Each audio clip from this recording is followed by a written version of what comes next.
The word celibacy does not describe or is not the translation for Brahmacharya. Brahmacharya means, Brahman means the ultimate, Charya means the path. You're on the path of the ultimate, that is Brahmacharya. Celibacy is talking only about the physical aspect of holding yourself back from an unnatural urge which is going on in the body and more in the mind.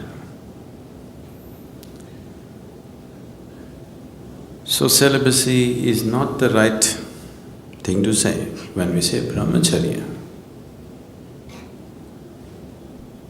What it means is, you are working to organize your energies in such a way that your joy, your love, everything that you need is within yourself. You have enough experience in life to know that nobody, however dear they may be, is 24 hours reliable. Isn't it so? Yes? Yes or no? Yes. All of you have enough experience in life to know that, isn't it? However dear and wonderful they are, nobody in the world is reliable 24 hours of the time to maintain your love and joy, isn't it so? Yes. Have you realized that, or are you still hoping? So it's out of this wisdom, because if one wants to really know higher dimensions of life, one thing that is necessary is that within you there is a constant sense of peacefulness and joyfulness. If this is not there, then you will go after something. If you don't feel steadily peaceful and joyful, then you will do compulsive activity of trying to be happy. So, a brahmachari is somebody who is trying to organize his energies in such a way that to be peaceful and joyful is all his own. He is not going to lean on anybody for that. Have all the brahmacharis reached there? That's not the point. They're working towards it.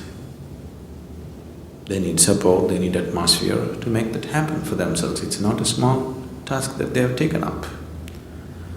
If once a human being's way has become like this, that his peace, his love, his joy is not dependent on anybody, he has the necessary background to spring up to another dimension. If this is not there, he will naturally get entangled in compulsive activity. So Brahmacharya on one level fundamentally means to move from being a compulsive human being to a conscious human being. You may decorate your compulsiveness with all kinds of romance around it, but do you see it's a compulsive behavior? Yes? It is not a conscious behavior. You may have the whole world with you, it doesn't matter, but it is a compulsive behavior.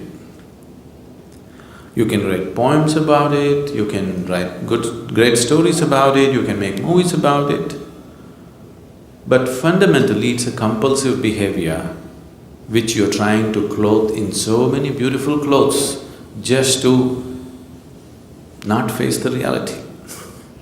I'm not trying to take all the romance out of your life, okay?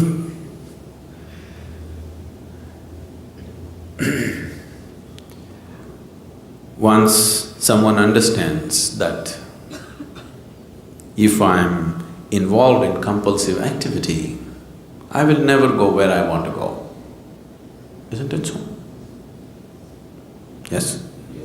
If one is compulsive in his life, there is no question of he having a goal to reach or attaining a certain state or whatever. Compulsiveness means a very deep sense of slavery, isn't it? So one who has realized this naturally seeks to become conscious. So it is from this understanding that we said, if you really wanting to make a journey, you should drop your compulsiveness and bring consciousness to every aspect of your life. So that is Brahmacharya. Celibacy is an ugly word because without the necessary understanding nor necessary sadhana nor energy, you just trying to hold yourself back, then you will suffer. If your energies were organized in such a way that all the time you're high, really high within yourself, you won't lean on anybody for these things, isn't it? Oh, I'm not like that right now. What to do? As I told you, these things don't come unless you make some effort towards it. One can go through life with the compulsive patterns without much effort. You can allow the life to carry you on. I know right now the new age philosophy is let it flow. I don't know what they're letting flow anyway. See, being a part of life, being involved with the process of life on the surface is one thing, at the core is another thing. Nature is on two different levels. One aspect of nature knows nothing other than self-preservation and procreation. This is the surface of nature. Your own nature if you take the nature of this body, it knows only self-preservation and procreation. It doesn't know anything else. So if you go by your physical nature, naturally this is all that you will do. Survival and procreation. Eating, sleeping, reproducing, dying. That's all that will happen if you go by the ways of the body. But at the same time, there is another nature within you which is longing to expand. If you give it the whole existence, it will gobble up and still be hungry. Yes? Do you have that or not? If you feed the whole existence to this one, it will gobble up everything and still be hungry for more. So there is another dimension of nature within you which wants to expand in an unbounded way. Which one do you give into is subject to who you are. If you give into the physical nature, all you will know is just this. If you give in to the inner nature, which wants to become boundless, then the life is different. So if you have given in, or if you have seen the ways of the inner nature are far beyond the ways of the physical nature, naturally you will choose to create a situation in your life that is conducive for that.